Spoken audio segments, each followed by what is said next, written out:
ಆಕೆ ತನ್ನ ಶಾಲಾ ದಿನಗಳಲ್ಲಿ ಭದ್ರಕಾಳಿ ವಿಗ್ರಹಕ್ಕೆ ಪ್ರಾಣ ಪ್ರತಿಷ್ಠೆ ಮಾಡಿದವಳು.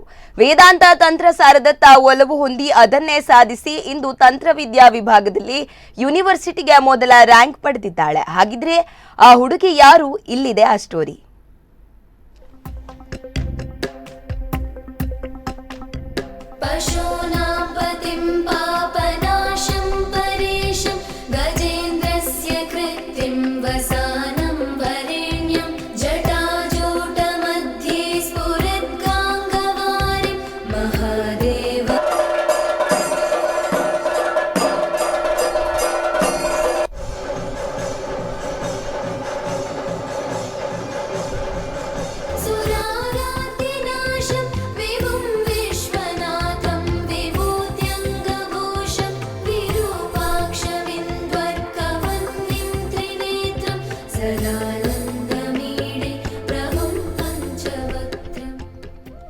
ಸನಾತನ ಹಿಂದೂ ಧಾರ್ಮಿಕ ವಿಧಿವಿಧಾನ ಸಂಪ್ರದಾಯಗಳಲ್ಲಿ ತಂತ್ರಾಗಮಗಳಿಗೆ ವಿಶೇಷ ಸ್ಥಾನವಿದೆ.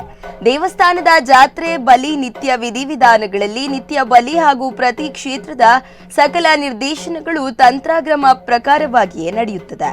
ಅದೇ ರೀತಿಯಾಗಿ ದೈವಸ್ಥಾನ, ಭೂತಾರಾಧನೆ, ನಾಗಮಂಡಲ ಇವೆಲ್ಲದರಲ್ಲೂ ತಂತ್ರಾಗಮಕ್ಕೆ ಅದರದೇ ಆದ ಪ್ರಾಶಸ್ತ್ಯವಿದೆ. ಒಂದು ಕ್ಷೇತ್ರದ ನಿರ್ವಹಣೆಯ ನಿರ್ದೇಶನ ತಂತ್ರಾಗಮದಂತೆ ನಡೆಯುತ್ತದೆ. ಕೇರಳ ದೈವತ್ತಿಂಡೆ ಸ್ವಂದ ನಾಡ್. ಅಲ್ಲಿಯ ತಂತ್ರ ಆಗಮ ವಿಧಿವಿಧಾನಗಳು ಬಹಳ ಕಟ್ಟುನಿಟ್ಟು. ತಂತ್ರಾಗಮ ಅಂದ್ರೆ ಅಲ್ಲಿಗೆ ಮಹಿಳೆಯರು ಕಾಲೂರಲು ಕಷ್ಟ.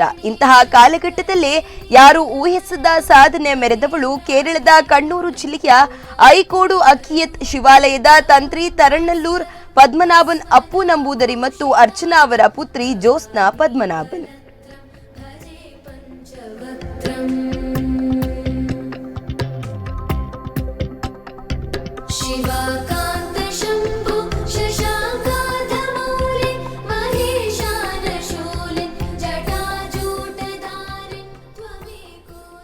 ಆಕೆಯ ಮನೆ ಅಂದ್ರೆ ತಂತ್ರಾಗಮ ವೇದ ಪಾಠಶಾಲೆ. ಕೇರಳ ರಾಜ್ಯದ ಅನೇಕ ದೇವಸ್ಥಾನಗಳಲ್ಲಿ ಇಲ್ಲಿ ಅಧ್ಯಯನ ನಡೆಸಿದವರು ತಂತ್ರಿಗಳಾಗಿದ್ದಾರೆ. ಇದೇ ಸೆಳೆತ ಜ್ಯೋತ್ಸ್ನಾ ಅವಳನ್ನು ತಂತ್ರಾಗಮದತ್ತ ವಾಲುವಂತೆ ಮಾಡಿತ್ತು.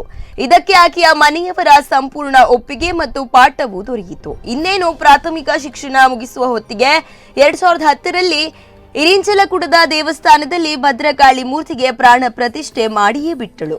ಇದು ಅದೆಷ್ಟೋ ಜನರ ಹುಬ್ಬೇರುವಂತೆ ಮಾಡಿತು. 100 ವರ್ಷಗಳ ಸಂಪ್ರದಾಯ ಮುರಿದಳು ಎಂಬ ಅಪವಾದವೂ ಬಂತು. ಆದರೆ ಆಕೆ ಅದ್ಯಾವುದಕ್ಕೂ ತಲೆ ಕೆಡಿಸಿಕೊಳ್ಳಲೇ ಇಲ್ಲ.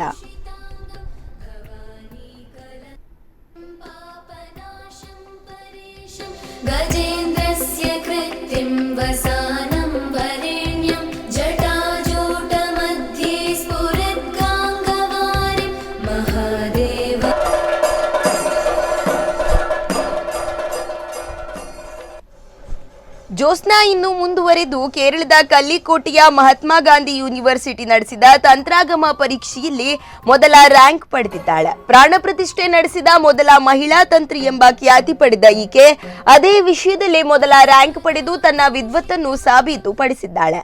ತಂತ್ರಾಗಮ ಕ್ಷೇತ್ರಕ್ಕೆ ಮಹಿಳೆಯರು ಕಾಲೂರಲು ಭಯಪಡುವ ಕಾಲದಲ್ಲಿ ಜ್ಯೋತ್ಸ್ನಾ ಪದ್ಮನಾಭನ್ ಸಾಧನೆ ನಿಜಕ್ಕೂ ಗ್ರೇಟ್. ನ್ಯೂಸ್ ಡೆಸ್ಕ್, ಸ್ಪಂದನ ಟಿವಿ, ಉಡುಪಿ.